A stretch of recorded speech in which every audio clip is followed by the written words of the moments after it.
Добар ден, драги пријатели, добро дојдовте во денешнава епизода. Моето име е Јосиф Дамјанов и денеска одговарам на две прашања од наш драг пријател Стивен, кои што ќе ви помогнат на сите кои што можеби имате намера и тенденција да убрзате метаболизам, да стопите масти и така натаму. Се работи за фантастични прашања, така да ќе ги погледнеме и ќе дадам свое мислење и одговор.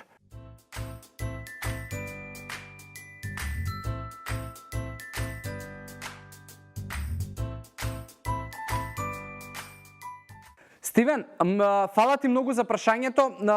Супер прашање и не знам зошто и како не ми текнало до сега можеби да одговорам на ова прашање, но можеби сум дал одредена логика која што повторно ќе биде истата и за ова прашање, односно конкретно за Coca-Cola Zero. Многу од луѓето и тоа што многу често подлегнуваме на некои маркетиншки трикови е тоа што кога ќе видиме 0 калории или кога ќе видиме мала вредност на калории и така натаму, но што никој од нас не го гледа и она што никој од нас не го размислува, односно повеќето од нас не го размислуваат, е тоа дека калориите и самата енергетска вредност и количината на калории која што ние ќе ја внесеме не е толку важна колку што е важен составот на тие калории и изворот на самите калории. Затоа што не е важно дали ти ќе внесеш 0 калории, туку дали производот кој што ти го внесуваш со 0 калории има добар нутритивен состав и од каде се тие извор од каде е тој извор на калории. Ако погледнеш, и водата има 0 калории, и Coca-Cola Zero има 0 калории, но сам го знаеш одговорот на прашањето дали е подобро Coca-Cola Zero или вода. Исто така, од друга страна, ако ме прашуваш за дали има позитивен ефект од типот дали можеби Coca-Cola Zero има некаква субстанција која што топи масти, немам појма, искрено, но и да има повторно, не се работи за тоа ти колку масти ќе стопиш со одреден производ, туку колку масти нема да дозволиш да се создадат со начинот на исхрана кој што го имаш и колку масти нема да дадеш да се дозволиш да се создадат со нивото на физичка активност која што го имаш. Така да, моето мислење за Coca-Cola Zero е никакво, односно мислам дека е глупост и јас не го конзумирам и никогаш не сум го конзумирал, ниту па го конзумирам кога можеби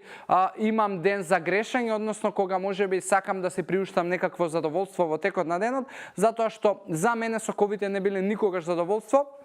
Моето задоволство, барам јас кога сум се хранел неквалитетно и кога воопшто не сум имал познавање околу начин на живот, здрава храна и така натаму, биле чипсови, биле пецива, банички и така натаму, немам преголема желба за сокови, немам преголема желба за благо, така да не, никогаш не конзумирам Coca-Cola Zero. И да го погледнеме сега и второ прашање и ќе дадам одговори за него.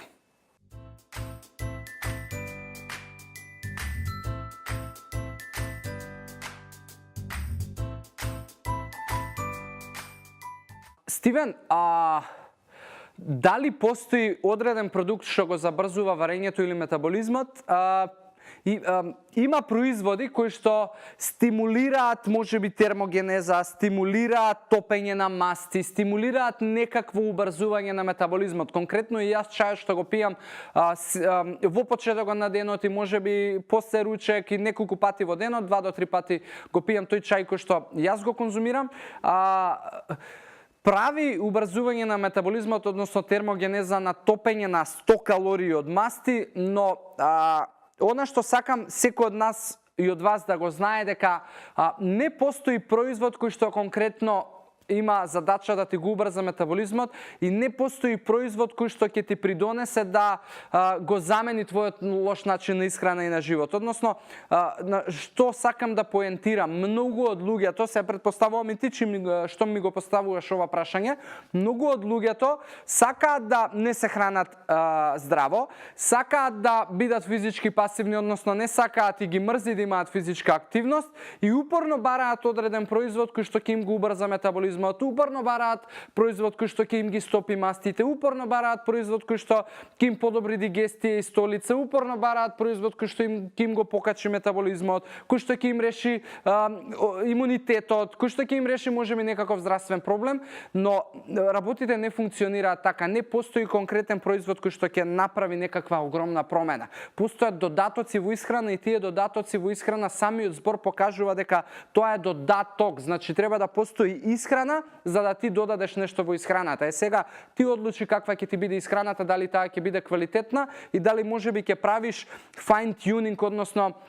ќе детализираш со тие додатоци во исхрана нешто што можеби не го внесуваш доволно за да постигнеш максимална вредност и работа на метаболизмот. Така да не постои производ кој што фиксно ќе ти го убрза метаболизмот и кој што ќе ја замени твојата лоша исхрана и лош начин на живот. Фала ти уште еднаш за прашањето. Мислам дека дадов добри поенти по овие прашања и тука завршувам за оваа денешна епизода. Стивен, уште еднаш големо благодарам за интеракции, за идеите и прашањата кои што ќе помогнат на многу луѓе. Сите останати во здрави животни навики ви посакувам убав ден и се гледаме во следна епизода. Чао, чао.